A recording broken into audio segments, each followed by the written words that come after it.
What's going on? Welcome back to Financial Journey. So today I want to do a late evening Fisker video. I want to go over the 8K that just came out, the PR, and what truly saved Fisker today. So I'm going to go over all that, but first make sure to hit that thumbs up and subscribe. I always greatly appreciate that. With that, let's get right to it. So I saw Fisker selling off. I thought today was just Fisker doing what Fisker does, but this 15.57% red day was due to the 8K that came out, as well as the PR. But a lot of volume today, 291.82 million shares were traded, 102.03 is the average. Shorts did increase 1.92% today, so 21.87% of the free float is being shorted, and that works out to be 98.99 million shares overall are being shorted. So shorts really doubled down on Fisker today. And in my opinion, kind of rightfully so. After reading the 8K, I was very surprised that it only went down about 15.5%. I would have anticipated at least double that. So again, I'm going to go over everything, starting off with the news that came out at 8:20. So kind of summarizes the note. So about 150 million in financial commitments. And ultimately, it does provide some business updates. So it does show that Fisker has delivered approximately 1,300 vehicles in 2024. But this one sentence right here was probably the saving grace for Fisker. So it does say Fisker is in continuing negotiations with a large automaker for a potential transaction to develop EV platforms and to manufacture in the US. So we do know that rumor that came out roughly 2 weeks ago associated to Nissan.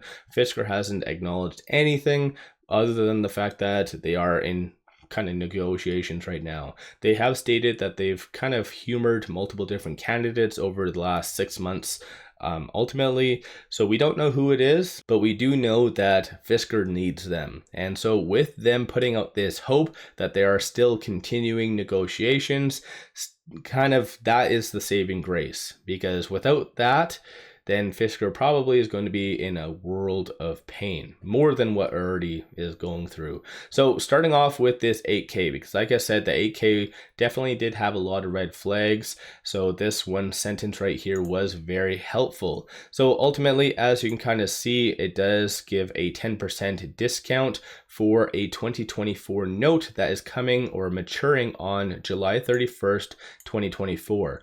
So Fisker is going to receive gross proceeds of 150 million. It's going to be the overnight plus 12%. So Fisker is definitely not getting any good deal out of this. And even after the maturity date, I believe it's 3% and then 4% on a daily interest on varying aspects. So again, the way I see this one note right here is more of a payday loan. And in my opinion, this is also Fisker's last attempt at liquidity. So in this 8K, it kind of talks on their financial circumstances right now and how bad they truly are. But then again, if you've been watching my channel and a lot of my Fisker videos, this is exactly what I've been saying, is that as of right now, they were needing to dilute. And based on this, it kind of validates that. One thing that I found sketchy a little bit is just says a investor. So it doesn't actually state who it is. So in my opinion, I do feel that is one of the loan shark companies out in the market. So whether it be a 𝗖𝗧 or someone else. So I don't see that as a good sign. I have a feeling that they're kind of hiding it on purpose. But beside the point, in this document, they talk on the 2025 notes, 2026 notes, but the new one is 2024 notes. So these ones right here. But the reason why they do bring that up is because they are in default on two different things. So part of the 2025 notes, they are in default for not filing the 10K on time. And one thing that I highlighted right here is that they made a very stupid error, because it does say year ended December 31st, 2024. That is supposed to be 2023. Very, very amateur mistake in my opinion.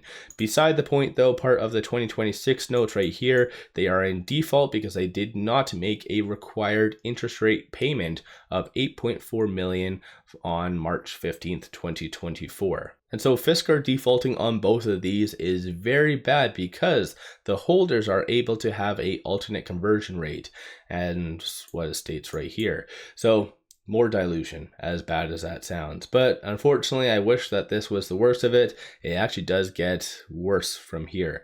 So as I've said in the past, some people actually have put in the comments disagreeing with me. but clearly this proves that I have been right. So as of right now, as of March 15th, 2024, they had 120.9 million in cash, restricted cash, and everything else. So you know me, as I've stated in the past, I don't like to count restricted cash as anything. So as of right now, based on if you kind of scroll a little bit lower, it does show 89.1 just as cash and cash equivalents, so not restricted cash. So they have 89.1 million to their name. So essentially, probably by the time at the end of this week, they are going to be out of money based on how much they're burning through. I think they're burning through about 340 to 400 million every single quarter. So essentially, yes, they are in a world of pain. So interestingly enough, right here, despite the rumor that came out as well, like last week, about them potentially looking at or humoring bankruptcy filing, it does say right here, accordingly, we have concluded there is substantial doubt as our ability to continue as a going concern.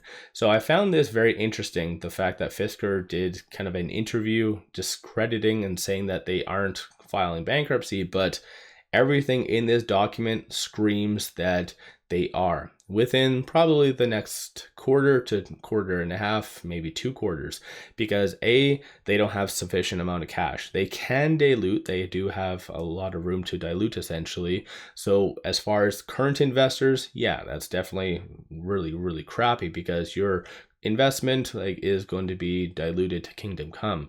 And so right now I do feel that they are going to be doing a lot more of these loan kind of shark scenarios, because having 89.1 million plus, if you count that 150, this just still is not good for even essentially by the end of this month. So again, it goes to show how much this one sentence really did save Fisker, because as of right now, at the time of doing this video, the market cap is showing as 102.92 million. I don't know if that's exactly correct or not, but give or take roughly around that.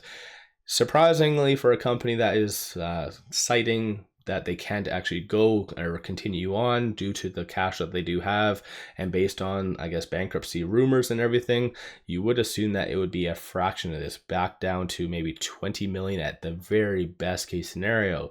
So all in all, like I said, it's just a lot of people have high expectations and hope when it comes to Fisker. So if this does fall through, then you can consider them good as bankrupt. They're just going to kick the can down the line a little bit, but yeah, it is what it is. This is a very bad scenario, and I think overall Fisker did have a lot of good opportunity in front of them. They probably should have started to look at humoring a lot of these negotiations probably this time last year, but well, I don't know. I can't dwell on past mistakes.